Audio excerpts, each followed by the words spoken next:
Harry Purdy, welcome to Stay Hungry Podcast. Hello, mate. Thank you very much for having me. I do really appreciate you having me on your show, and I love the setup. Thanks. Yeah, it's getting an upgrade soon. I'd had spoilers already. Have you? Yeah, spoilers. The boys said... They shouldn't be fucking giving spoilers. One of them's resigned. Yeah.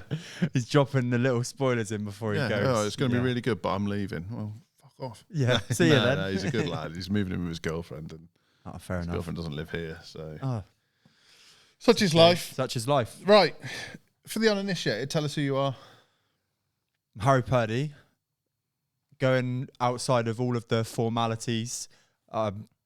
Just a normal lad, really. Yeah. But life changed in 2018 into the area of why I'm probably sat here on your podcast now. It's weird, isn't it, when you go like outside of the whole titles, like who is Harry Purdy? A normal guy. I like it. Yeah. Yeah. A normal passion for self-development, for sport, for podcasting, for learning. What's your go-to sports? No one ever brings up sport. I always gutted. Oh, really? Footy? Yeah, football's my Who's your team? Chelsea. I'm a Chelsea boy. Yeah. I did know that. I was baiting you, really. And then outside of that, cricket comes in real close as second. Oh, really? Yeah, I'm a bit of a traditionalist, you know. Used to go in from primary school when my granddad used to walk me back from primary school, and I'd either be over the rec if the weather was good, or sat with him watching the test match when it used to be on Channel 4. Yeah. And then like he used to teach me how to hold a cricket bat in, all those kind of things. So yeah. Yeah. Oh, that's my granddad loved the test matches on Channel 4. It's just I think it goes underrated in terms of the resilience and mental fortitude that these guys have got to put in. They're out there for hours. I don't think people can comprehend having to concentrate for 5 days. No, and then people say it's boring, but the ebbs. It's an argument, isn't it? It's like the F1 argument. Like you either love it or you hate it, and that's the same with Test match cricket. Yeah, I think if you're a business owner, as a lot of the listeners are, you've got to appreciate it though.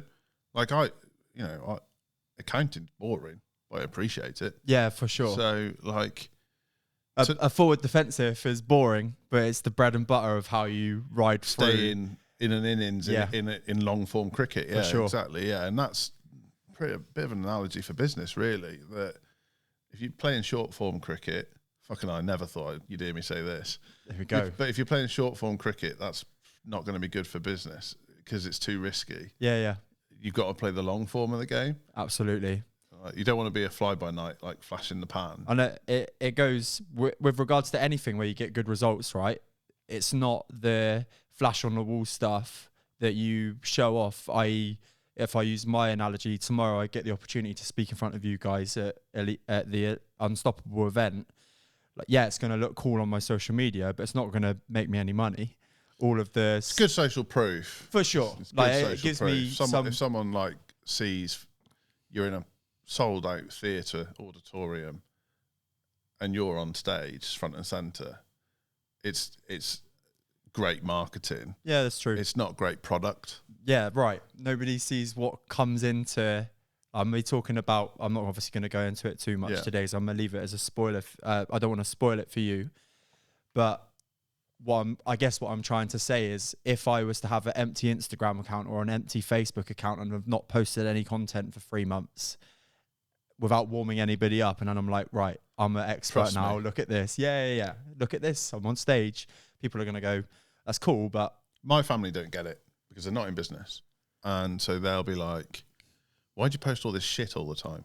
Because I do post a lot of random shit, like cartoons, and because the people that get it will really get it, and the people that don't matter. And it's not that they don't matter. Of course they matter, but they don't matter to my business. For sure, yeah. And that social proof, that resonance, that building trust, building relationships. Like I'm relieved I've finally got someone on the podcast that likes football. Like I've never had a chat about football on the podcast. Oh, really? Because, we can do that. Yeah, no problem. There's an argument that I don't like football because I support Shrewsbury Town, but you've got to really like football to support a team like Shrewsbury. For sure, my argument.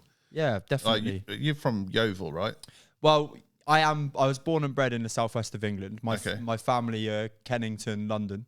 Okay. So I was born, first item of clothing, Chelsea shirt with cause on the front. You know, that was the first thing that I like wore. the Rude Hullet kit. Yeah, you got it. And then obviously I don't like I say I don't have a choice, but grandma always says the story. And my girlfriend, I've been with her 9 months now. She's Polish and she's not sporty at all.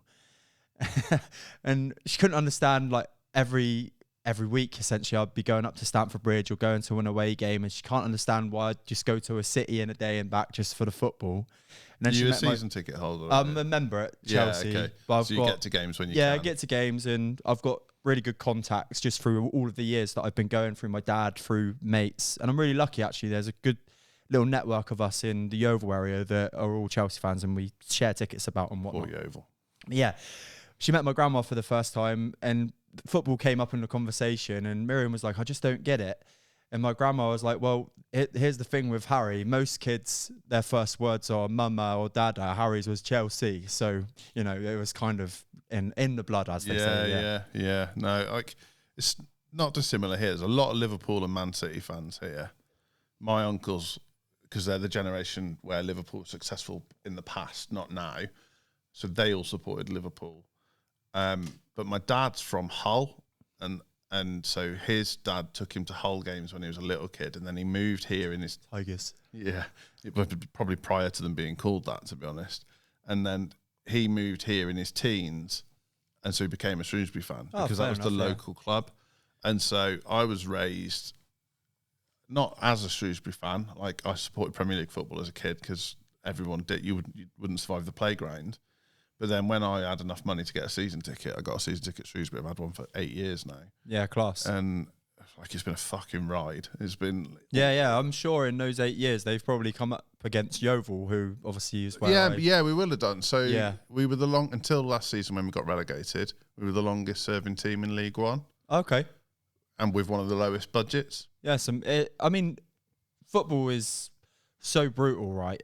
Especially outside in England since '93 when the Premier League was created.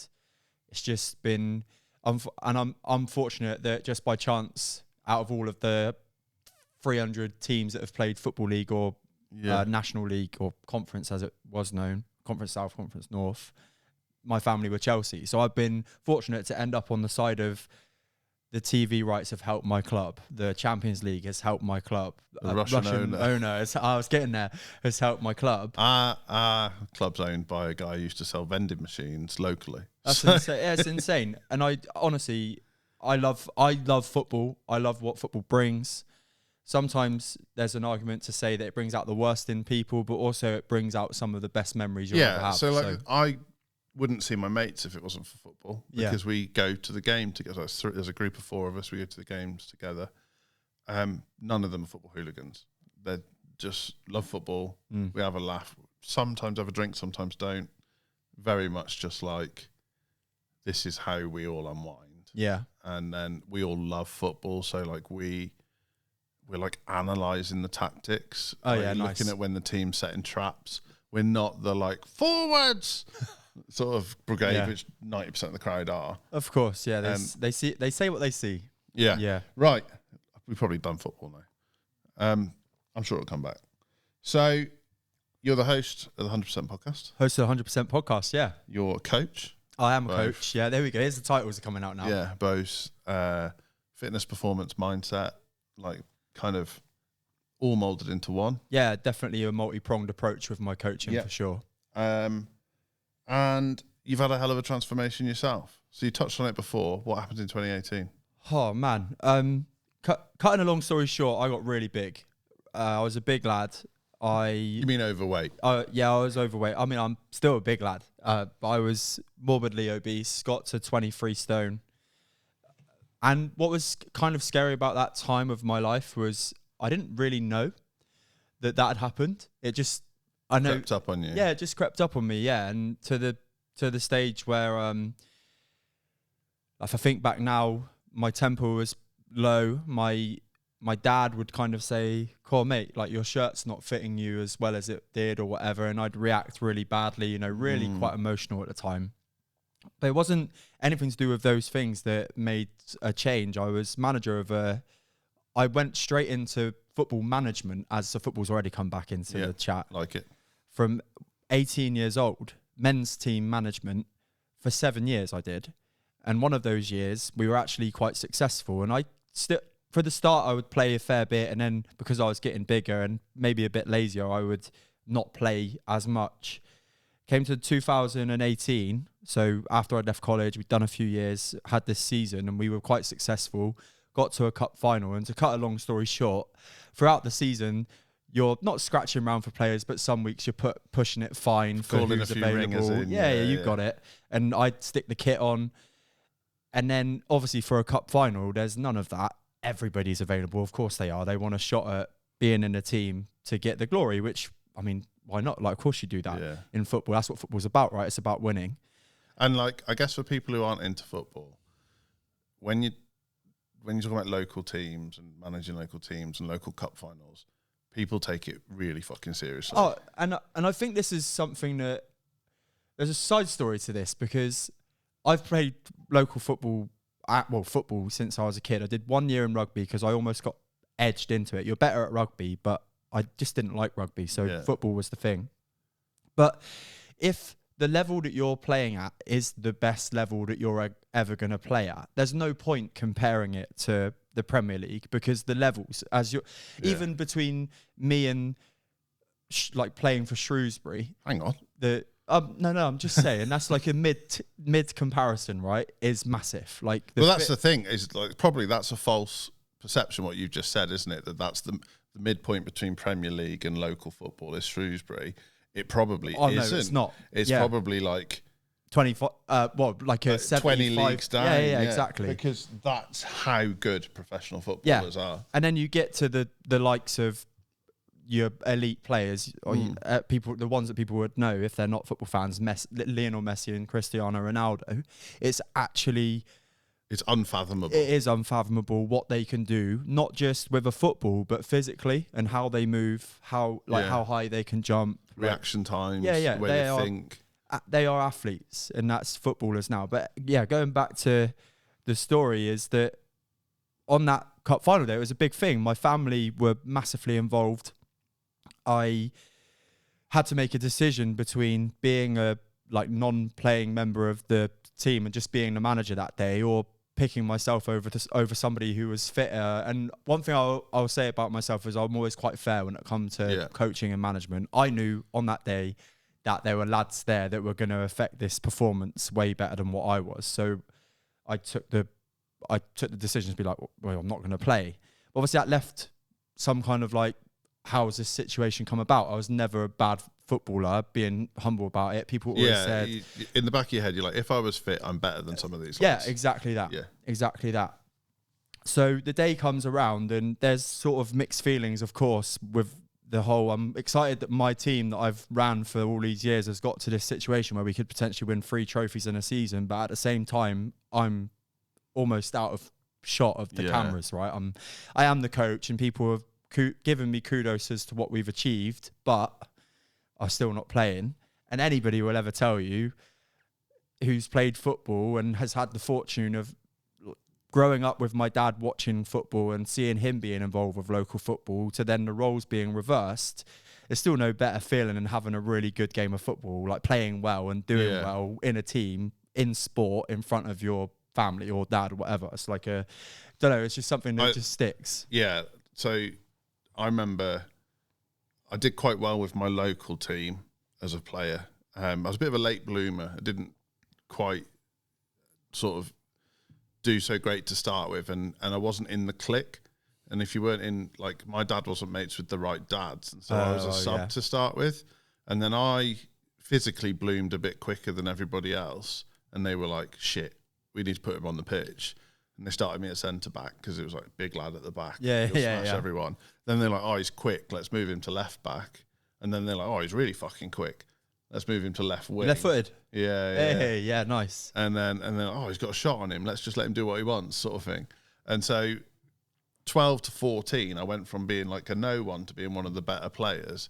And then our club folded because it is even at young ages, it's quite difficult to get 11 players every Sunday in the pissing rain with parents that want to take you and stuff. And I moved to another club, and again, you're not in the clique. You got to do it all again. But my mum, I thought she didn't come to many games because she sort of was like a single parent a lot of the time. My dad was in hospital and stuff.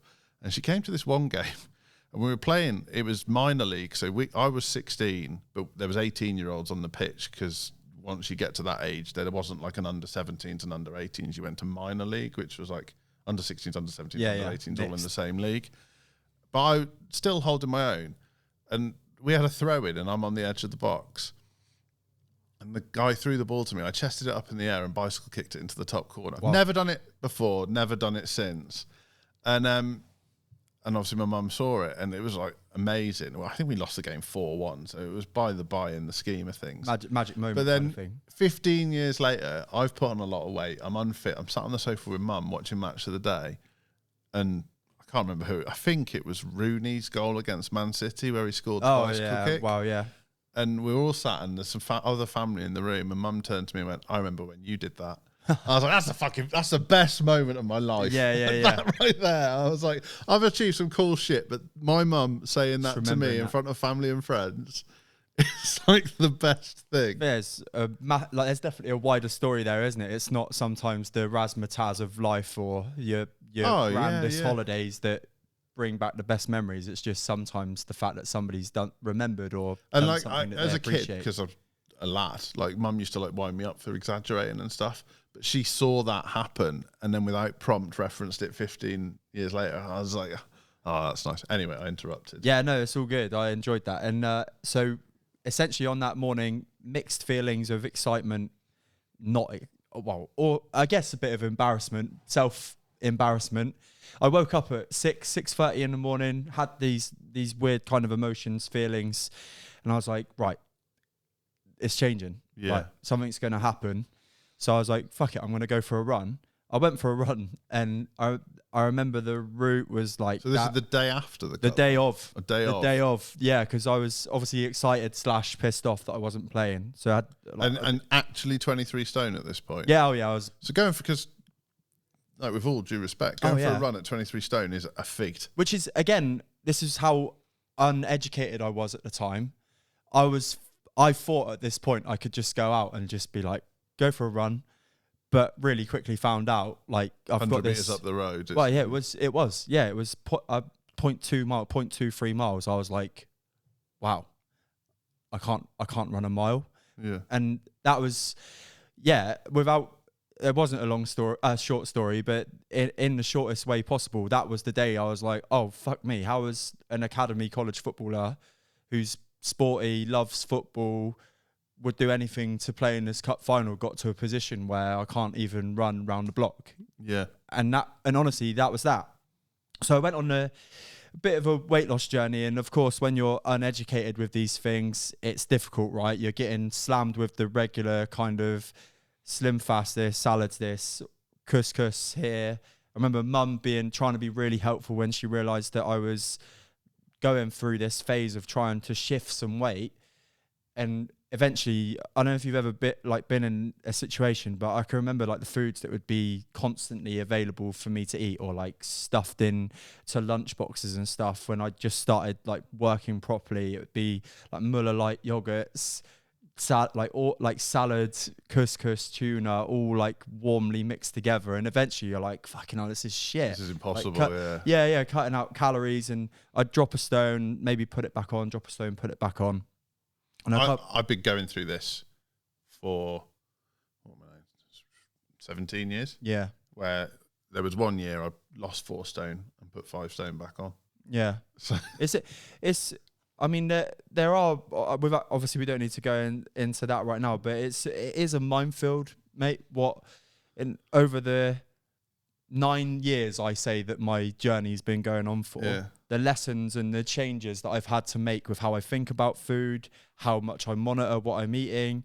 Because when I found the one main reason, I guess, that I changed the way I thought about food and learnt about the energy balance was when I stumbled across James Smith. Yeah. He's a big part of maybe inspiration, not just with here's how you lose weight, but how I wanted to impact the world as well. Yeah. He's very much diet minded, and now he's obviously very much business minded. I think he's just about to go into TRT as well, isn't he? But that's a conversation for another day. So it was kind of a couple years around that time where I did crack it, essentially, using those words loosely. I went from sort of 138 kg down to 105. And the story that I have for that is I used to work in a place after I left Asda where there was scales, like aircraft parts scales. They were fucking big. So every day I could go in and keep an eye on it, right? Like a proper digital scale. Yeah. And it was amazing because not only do you get the kudos of the scales dropping whilst you're keeping an eye on what you're eating, and obviously I was getting a little bit fitter. I'd gone from not being able to run a mile, cracking off the 10Ks, and then eventually, as I became part of Paul's world and starting to think a little bit bigger about the goals I'd set myself, my first half marathon came about 3 years later or 4 years later. Again, a long distance between the two in terms of time, but still a gradual decrease of weight. But this is the thing that I guess was missing with the whole journey, is it wasn't the weight loss necessarily. I needed the weight loss, right, for football and sporting purposes, but I didn't realize like how poor my mental health had got in that time as well, which led to a hell of a situation between the years of sort of 2019 and 2020. So that was where the journey started, and then it evolved quite quickly as to, all right, I'm genuinely only dealing with 50% of my problems right now, and that's my physical health, and now it's time to handle what's going on upstairs as well. And what did that situation look like then? How did that transpire? Oh man, it's funny, isn't it? It's when you talk about these versions of yourself that you've met and been before, you always tend to feel your body language change, and I've just felt that in myself there. Yeah, I saw the life sort of just drop out of you.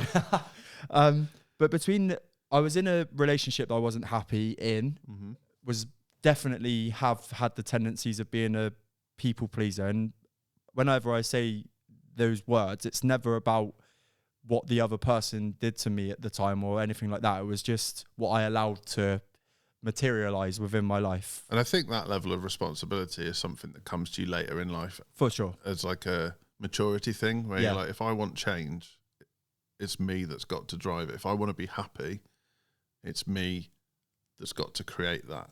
If I'm relying on someone else to make me happy, even by pleasing them, that's my responsibility. Yeah. And they say like no good deed is ever selfless, is it? And it's so true. Even I have no problem. First time in my life, Joel, and by the way, it's not a disrespect, but whenever I get asked for money from a homeless person, I'm always cautious because I know Am I enabling them? Exactly. Am I enabling them? But for the first time in my life the other day, I got asked by a homeless person outside of Greg's in Yeovil for me to buy them a coffee. And I was like, of course I'll buy you a coffee. Yeah. Like, absolutely no worries. Give me 2 minutes, mate. Came out, gave him a donut and a coffee and was like, have a good day. He asked for a coffee, but I did it because I knew that I'd feel good if I did. Yeah. But both of those things are okay. Of course. Yeah.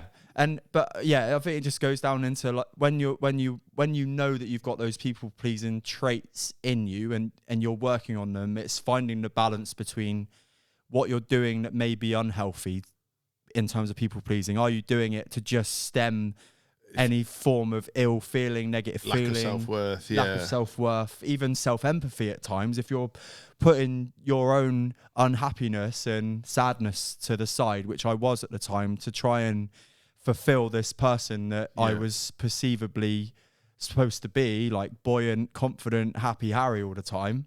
But mate, under the surface, it was fucking gone. Like, intrusive thoughts, like literally from if anybody who's listening has ever had intrusive thoughts, they are like brutal. Like the things that you can make up about yourself, or like to even the extent of like we've joked, well, not joked, but we were chatting about murder series earlier. Like, what if you did, and it would just go on and on and on in your head, and then it would be like things like questioning your own sexuality because you weren't happy in your relationship. I should be happy right now, but I'm not. Like, what's wrong with me? Like, and I would just get stuck in this cycle, like and obviously that would affect other parts of my life. Like I'd even be playing cricket or football and have these moments in the middle of matches where I just get like so caught in my own so caught in my own head. And obviously at that time as well in 2021, I remember vividly mental health had started to creep into the conversation quite a lot. You need to make sure that people are okay, and if you're not okay, it's okay to not be okay, and all of those kind of conversations. And I was like, shit, I'm not falling into this trap, but I'm one of these people. I've got anxiety, I've got these thoughts, and then my head was like, I'm gonna be depressed, and then I'm gonna and then the worst thoughts that I would have would be, it wouldn't be that I wanted to kill myself. It would be, it's going just inevitable, to. Yeah. It was like and it was a trap. It was horrible. And obviously that leads to some emotion, right? Because I didn't know how to deal with it. So I have my emotional times, low days. I started to see a counselor, and one of the biggest memories from those sessions, she was incredible. She just allowed me to feel normal. Like it wasn't a strange thing that I was going through. It was something that... Which I think it's important to say that's true as well. Yeah. That I think a lot of business owners, like by nature, we're highly strung. For sure.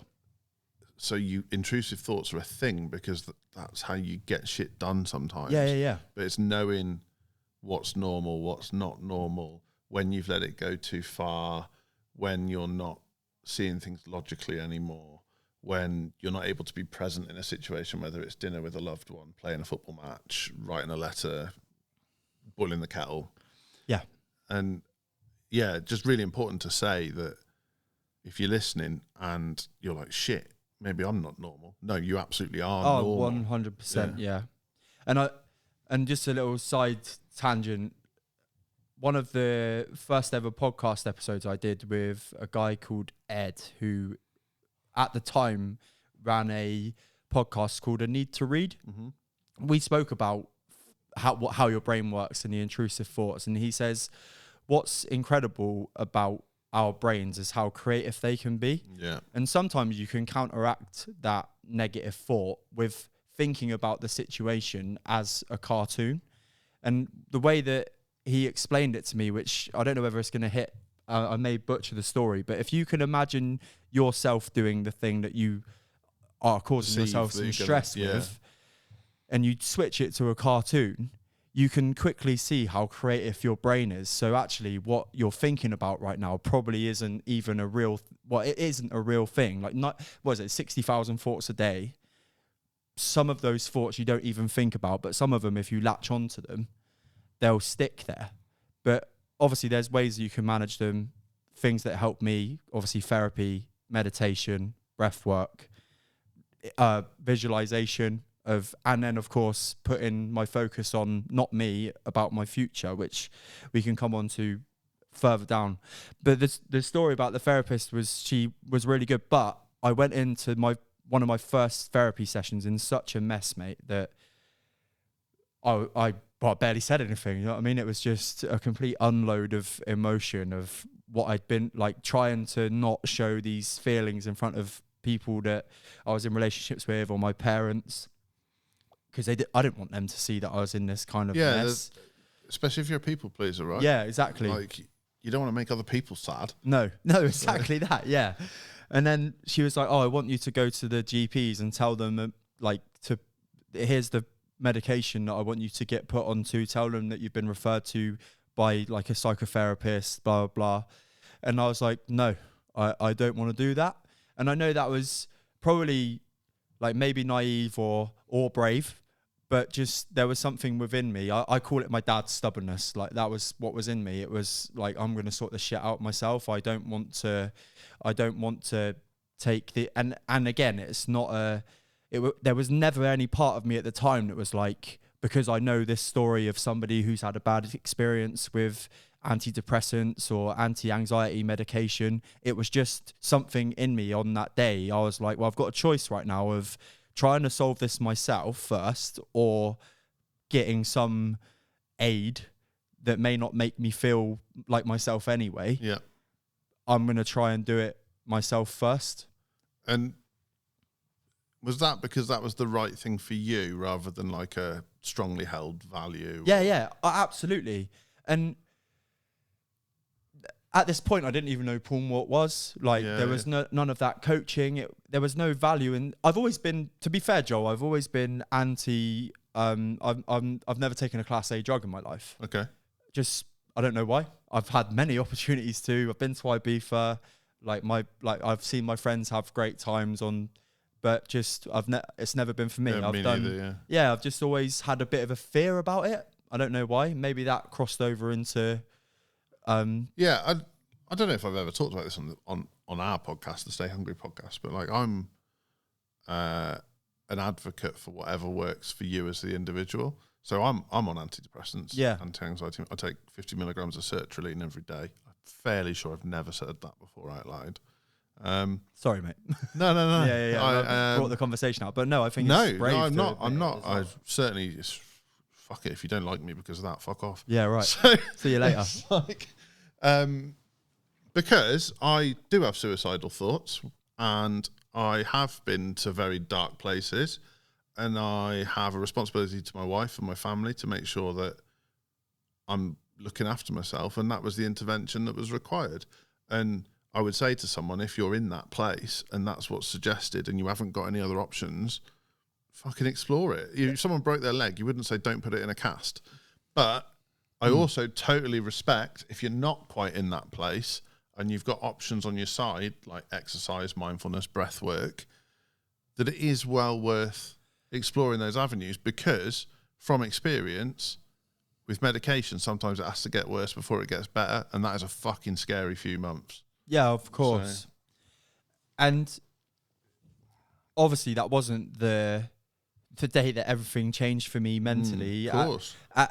I'm sure you've had the analogy or the demonstration of how I think when you hit those rock bottom places, when you're having those thoughts and feelings, it's almost like recovery circles. Yes. And I'd be perceivably okay for 2 weeks, and then boom, I'd have my low moods would come back, and I'd like find ways to not deal with it, but at times it would literally be okay. I just know that the next couple of days I'm gonna have to roll through these emotions. Which, when you're logical and step away, is how all of life works. For sure. That's how sport is. You play really well in 5 games of football, and then you have a stinker. You come to work, you run in the business, everything's going great for 4 days, and then Friday's an absolute shit show. That's how life is. And we're really guilty. I think you'd be a blessed individual to sit there and say that you're not like this, that if you were to have 4 good days and 1 bad day, you always put the bad day at the forefront of your mind. Yeah, because that's how... Shit week, 1 bad day, and then you're like, if somebody says to you, what about the other 4? Are they all right? Well, when the, like, really crude example, but when the caveman steps out the cave, he's not looking for flowers, he's looking for a saber-toothed tiger. And it's exactly the same thing. You remember the bad shit so it doesn't happen again. The good stuff didn't negatively impact you, and you've got survival instinct. So you have to force yourself to remember the good stuff to override that survival instinct that 9 times out of 10 we don't need anymore. That's right.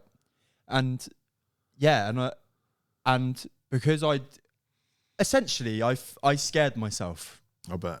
Like, really, because I don't know whether you've had this thought, but whether it's right or wrong, but when you're reading about people's posts online and they've had a bad time, I'm quite an empathetic person, hence the people pleasing thing, but you're always like, it was never going to be me. And that, not in an arrogant sense, but I'd never had any real low points. My parents divorced. I've had some bad relationship experiences. I obviously dealt with those intrusive thoughts, and it did happen to me, and it is just as real. But because I don't know. It's really weird, isn't it? I think you're just naive as a young You have to male, be, because imagine if you weren't. Imagine if you knew what it was like. Yeah. You'd suffer with it too. Yeah, true. And it's like I've met people who say depression's not real or intrusive thoughts aren't real. Oh, fuck me, they are. And Yeah. and I'm like, that's like, if you've never broken a bone in your body, you don't know what it feels like to break a bone. So you're not qualified to fucking say. And when people say, like, and I think intrusive thoughts, anxiety and depression, there's a lot of overlap. And when people say, oh, depression's not real, it's just a man with a lack of purpose, I fucking think that's so disrespectful. Yeah. I'm like, I'm one of the most purposeful people you'll ever meet. And Evidence, my guy, yeah. And yet there's been days where I've woken up and thought I was the biggest piece of shit on earth, and the day will be better if I'm not in it anymore. So fucking figure that out, because that's not lack of purpose. I'm pretty sure I'm right in saying that there is, I'm not going to butcher any statistics or whatever, but I know that there is a population of the human race that do generate more of the chemical that, like the low energy, lack of cortisol, and people are naturally and can naturally be more open, not open, that's the wrong word, but more likely to experience depression and those I'd kind say, of like, things as in a your kid, life. and you might have gone through this in hindsight, I was probably more openly emotional than other blokes. But it normally came out as like anger or competitiveness or loudness or jokiness. But actually, there's another side to that. That, like, for every up, there's a down. And so when I started to have mental health issues, it made sense to me in a round. It was awful, but I was like, oh yeah, shit, I do really fucking feel things. Yeah, and I don't know if you get this as well, but I would say that I've always been quite an enhanced character. Yeah. The loud, I'd always get labelled the loudest. I've always been known to have a good sense of humour. In my latter part of school and college, I quite like I'd quite like making people laugh. I wouldn't mind standing up in front of the room and cracking a joke that maybe pissed one person off but made 20 people laugh. I'd happily get in trouble to get that laugh as well. And that enhancement comes over into leadership as well. So with management, with naturally falling into positions in employment where I was a coach, essentially, doing one-to-one training with people on how to use equipment and all those kind of things. And then, of course, being naturally a leader on a football pitch, like not just the management thing, but when I go out on the pitch as well, I'm the voice that everyone can hear. I vividly remember, even as a kid, because the playing field where we played football was quite near our house. Not that near, but near enough. And I'd go home after a game and my mum would say, the only person I could hear was you. And I'd be like, well, someone's got to tell people what to do. For sure. She's like, your mouth is disgusting. Sorry, Mum. But I think all of that enhancement, when I then had my low moments, which were pretty savage, to be honest with you. It's the same level of enhancement. For sure, they were fully enhanced. Every thought that I had wasn't just a thought. It was, all right, well, how can I make that fucking worse then? That's also, like, this is a wanky phrase, but that's also your superpower, right? Like, as a coach, you'll analyze things more. As a person, you'll be careful with what you say to someone based on the fact that you've already thought the scenario over in your head. For sure. And I think when somebody comes to me with an issue that may be life-based rather than they have got their calories wrong, right? Yeah. Obviously, my coaching crosses over into both sides of the playing field. In fact, I don't think there is two sides to the playing field. I think they all enhance each other, using the enhancement word again. But sometimes my clients know, what I'm about, and they know what kind of coach I am.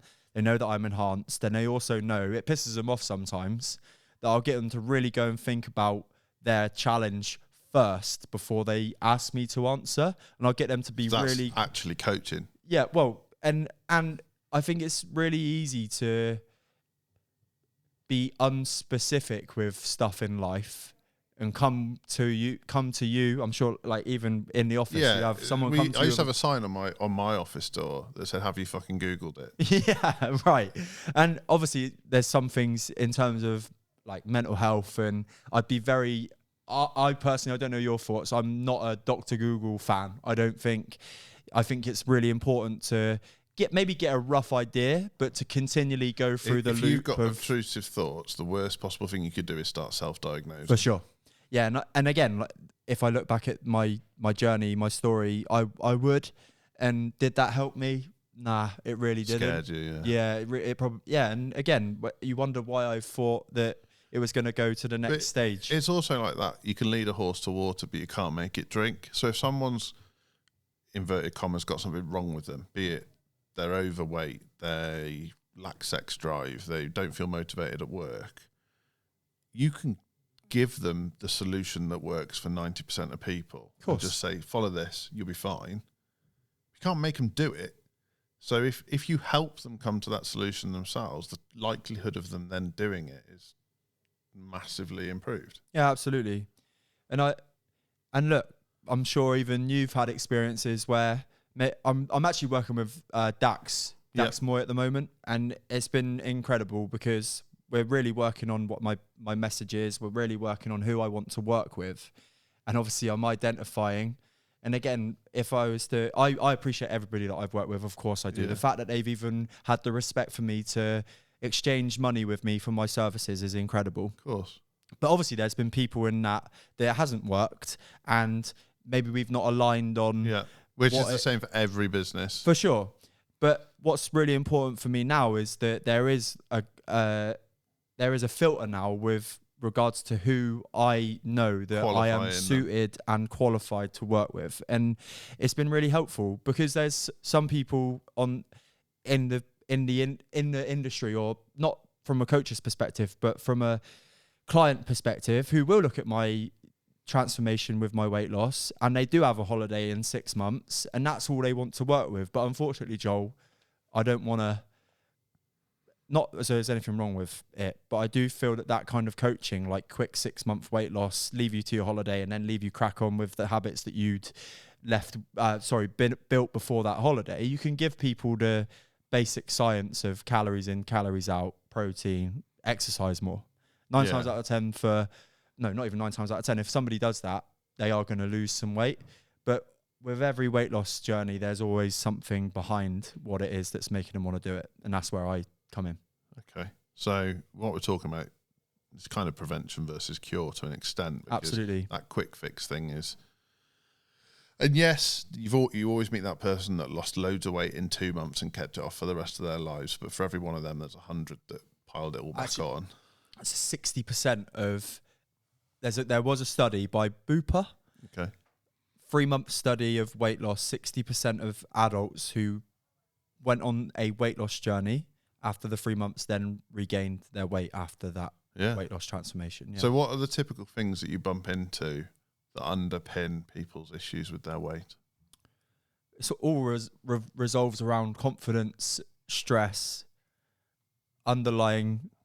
I'm no therapist, right? But underlying stresses that sometimes they didn't even realize that they knew they had. And then you're like, hold on, you start to see patterns in check-ins. Yeah. This has held you back again. So I got a bee in my bonnet.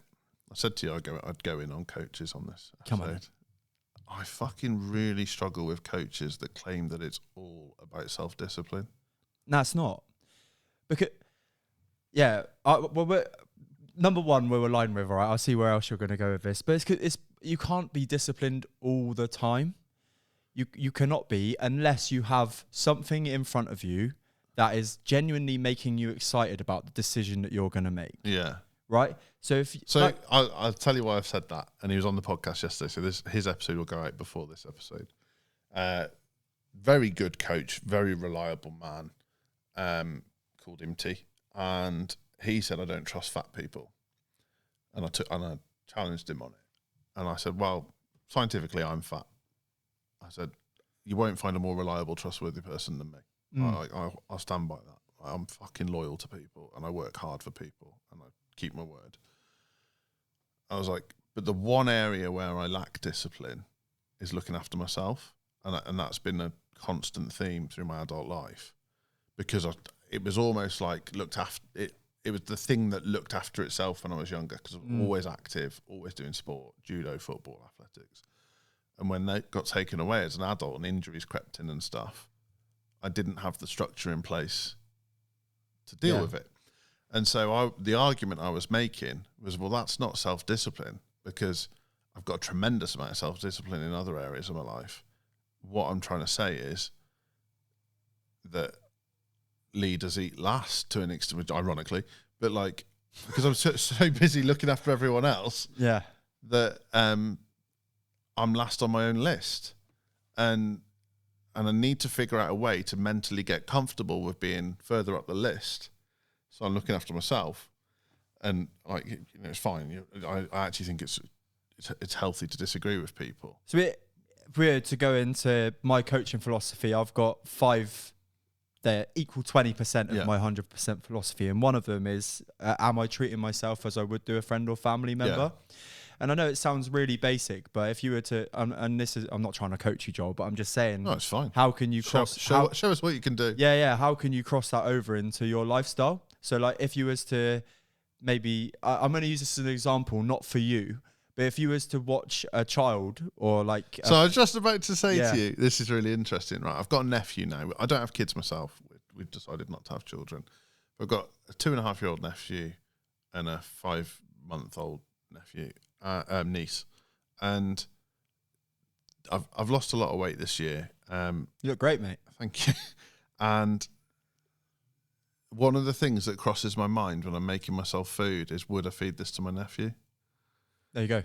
And I think I know it sounds really basic, but most people have a rough idea as to what is nutritionally beneficial to them or not. And then even if you eat too much, you know what's good for you. Yeah. And again, knowingly or unknowingly, your body will give you feedback as to what you've eaten. It's fucking weird, man. Like, the transformation in me this year is quite stark. Like, it's quite significant. And I went to Tesco before I came to work today, and I made the mistake of going to Tesco hungry, which is I know that that's a bad trap. But I bought water, grapes, a protein bar, and a low calorie protein ready meal, and I was really chuffed for myself. Yeah, so you should be. I was like, there is no way 6 months ago that guy does that, and also like, he's not listening. So one of the staff's leaving, so I got him some beers and some chocolate. So I had to go down the chocolate aisle. Yeah. I had to go down the beer aisle. Yeah. Nothing. Yeah, that's amazing, man. But I know 6 months ago I never had that. So, and that wasn't self-discipline. It was partly habit. It was partly giving myself the ability to choose. Yeah. Because I wasn't making choice before. I was on autopilot, and having some self-respect. One of the most powerful things that and again, it may sound really easy. And by the way, like my coaching revolves more around lifestyle, I guess, than it does weight loss. But if somebody has come to me and that's the part of the journey that they're struggling with like, like the five planets or whatever that they're working towards, and fitness may be the one that they're struggling with, and it is because of overeating or not really having the knowledge around food. One of the biggest things that you can never get, because again, a lot of people through social media, the fitness industry, through false perceptions of how you should look, especially, and you know what, I was going to say especially with women, but I think it's crossed over and it's almost worse with men now. I'd hate to say it's worse in a very cautious sense, because I think it's probably shit for everyone. Yeah, it's shit for everyone, But I don't think people comprehend the pressure on men to look a certain way, behave a certain way. Did you see the Ollie Murs thing? No. So he was perceivably known as the good-looking pop star with the dad bod, right? Okay, which is ludicrous because he was never that big ever. No, he was like an average-sized geezer, right? He would have been in his BMI. Yeah. Oh, yeah, probably, yeah. And he got lean, and he got shit for it in the press. Yeah. Like, so which way do you fucking want it? Yeah, you look older now because you've lost weight. Crazy. Yeah. It's honestly, and it happens, doesn't it? You can't do wrong for doing right sometimes, but I think what it all comes down to: self-discipline, motivation, eating to habits, eating against your previous bad habits. If we were to look at it from a food perspective, is to start looking at your food as fuel for you. So yeah, and also being kind enough to yourself that there's going to be times where you want to have something a bit naughty. Yeah, and that's okay. Yeah. Well, yesterday I went. I went for a walk at my local national park in the morning, and the plan was always to go back and do my journal, looking out across the valley, and there's a pub there, and they do breakfast in the mornings. And I looked at the menu, and I really fancied poached eggs, and I really fancied their like fruit compote porridge with honey and all that as well. And I was like, "You're bougie now." I know, yeah, bougie boy. Yeah. Tell you support Chelsea. No prawn sandwiches available, but no. And because I know what works for me, and I know that all I'm doing is fueling myself for the rest of the day.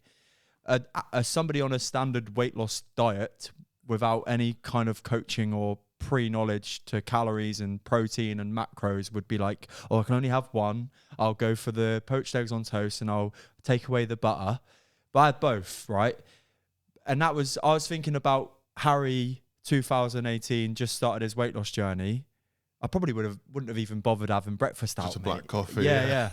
But then you'd be fucked for the rest of the day. Exactly. And then by being fucked and the mood being altered would then lead to some kind of binge eating. Exactly, man. Yeah. So I find that really tricky. Like, because I've lost weight quickly before, this year it's been slow and steady. Fucking good.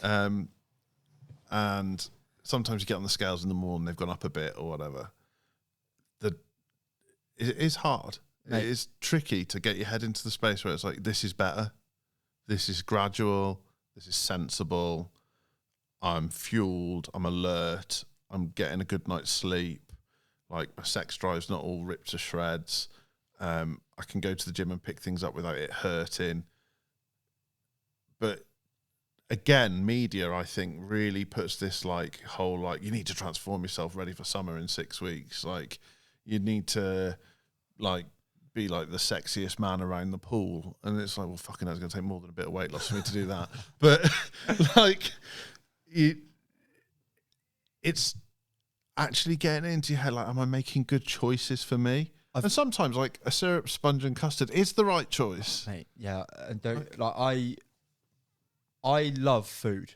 I always have, mate. If you look at the child photos of me, 50% of them at least, I've got a bag of crisps or something to eat in my hands, right? I've always loved food. It was the biscuit tin for me at home as a kid.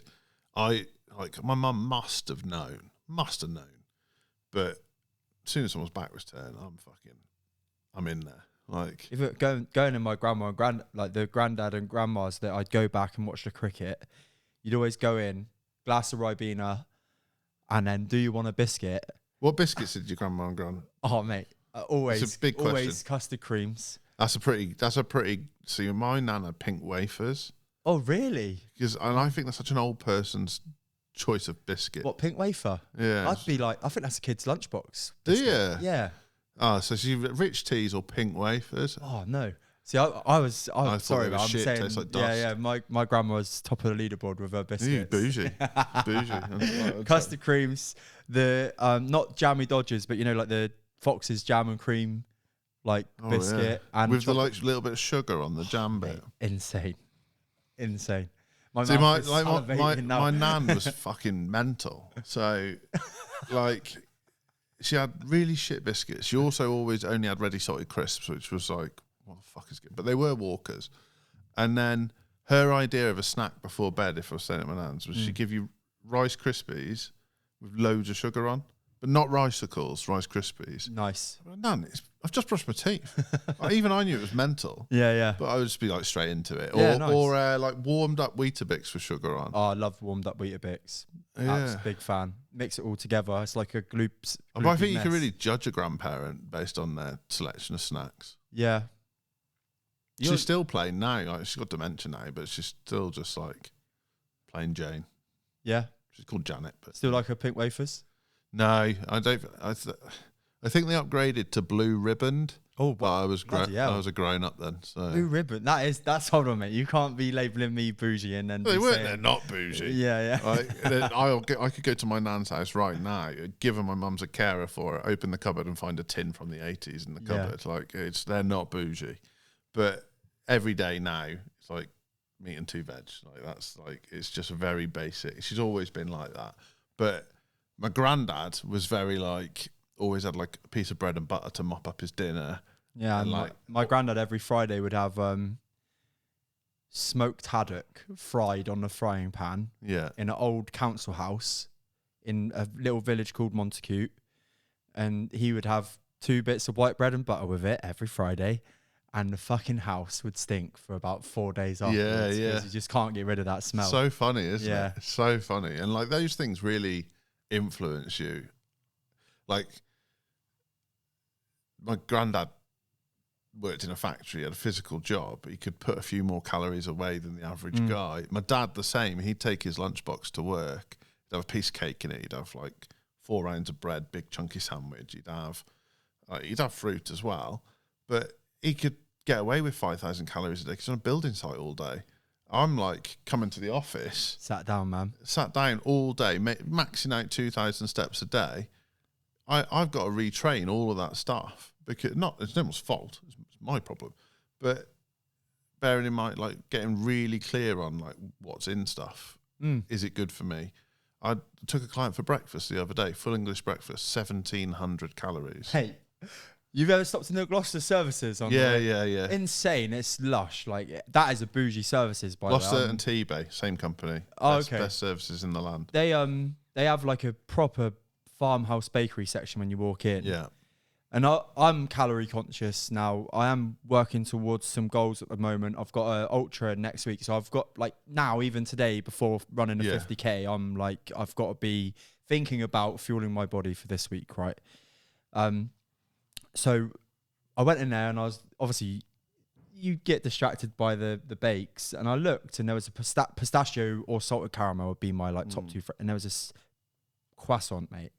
And on the tag, 625 calories just for a pistachio-based. And you're like, it would be really nice right now, but we'll have like. And this is kind of leading us back to the trail of thought that I've trained myself to have now, and I invite anyone that I work with, and even who is it you're trying to be today? Yeah.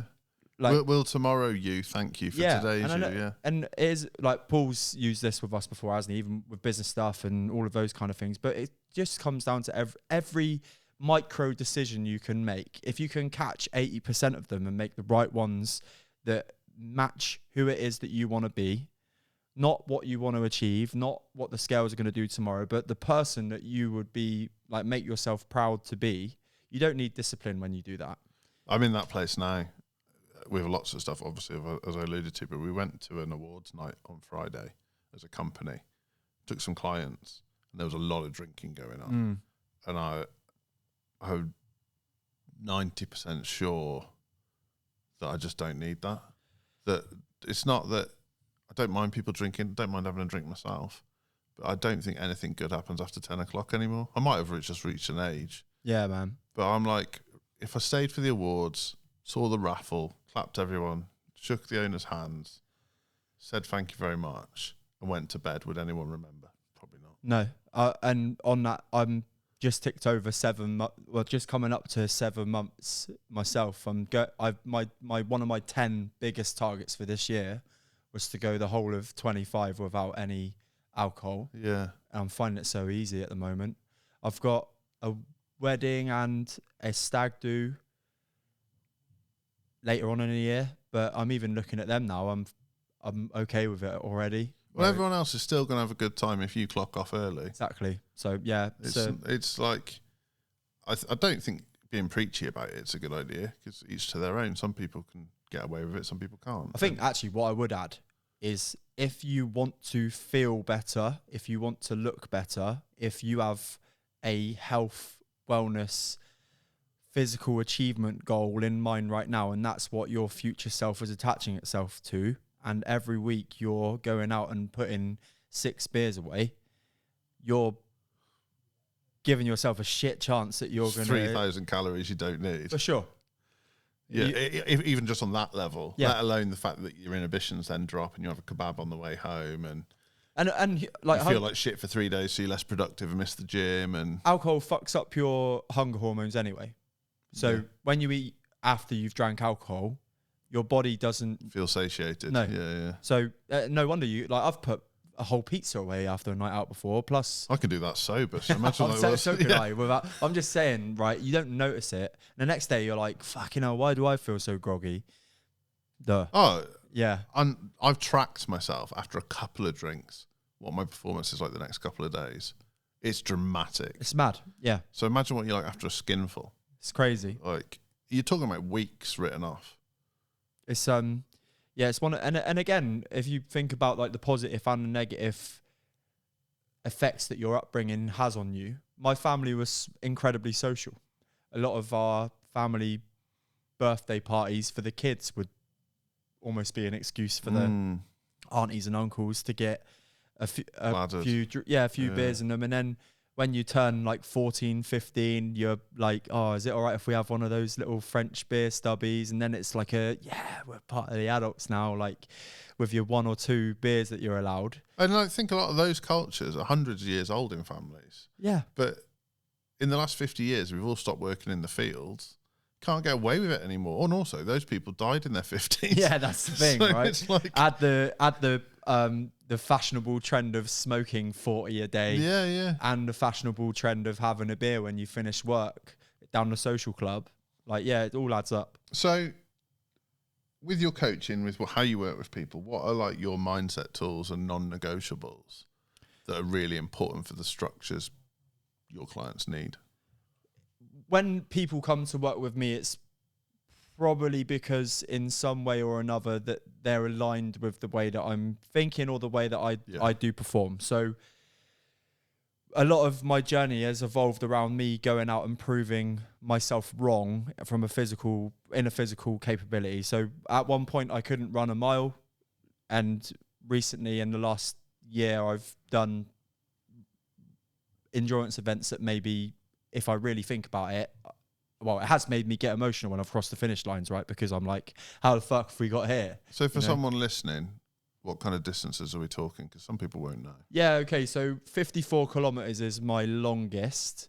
Not only that, I did London Marathon in 4.5 hours for somebody that was, which, to be fair, right, if you compare it to a runner, I'm not built like a runner, right? It was a good time. You're not the frame of a man who should be doing endurance running. Yeah, exactly. Like, yeah. You like when people as a kid said you should play rugby. They were right. They weren't wrong. Yeah. And now I'm a holding midfielder, and I love it. But yeah. Do you know what that means? That means that you've lost your edge of speed. Oh, yeah, and like talk too much. Yeah, and you've matured at football, so you can see the game. That's it. Exactly. I love that. I love that. Like, if you're good at football, but you've aged a bit, they're like, right, you can play holding midfield. If you're shit, they put you left back, which is me. Got to pause. Yeah, we'll pause. Can I grab a wee quickly? Yeah, and then we'll wrap up anyway, mate. Oh, sound. Yeah, we just got to finish what we got to do. I want you to, your mindset tools, non-negotiables, and then tell us who you are and how to contact you. All right, we're coming. Go, Ethan, go.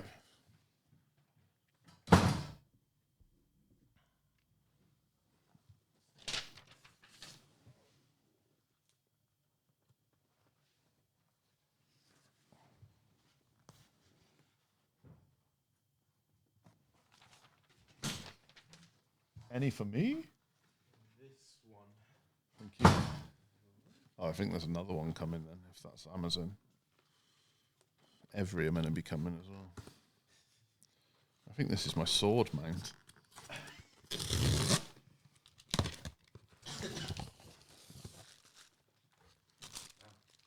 What's that? Coffee? Can't we get through some coffee? When them two go, it'd be so much less. It is my sword, mate. Right, good. Scott's got his drill today. We'll get that in all. No, that's right. I'll leave it.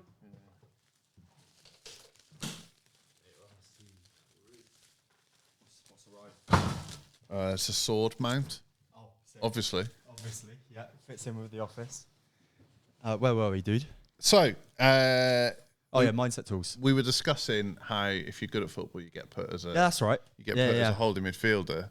If you're absolutely shocking at football or still too overweight, they just bang you at left back. Yeah, what's out the way.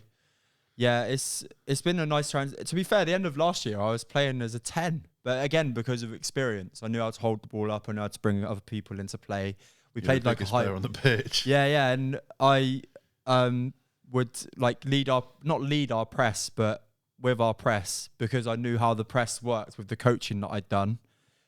I would be in charge of our 2 wingers and forwards to like trigger it at the right time. So yeah, honestly, it's mad. Like, I don't think I've played in a team, maybe at college a little bit, that had any level of tactics. Oh really? Yeah. Like, they just line you up like pretty standard Sunday league style 5-4-1 or 4-4-2. And I'd be like, why aren't we setting traps? Where's the triangles? Why aren't we pressing? And yeah. People just look at you like, yeah.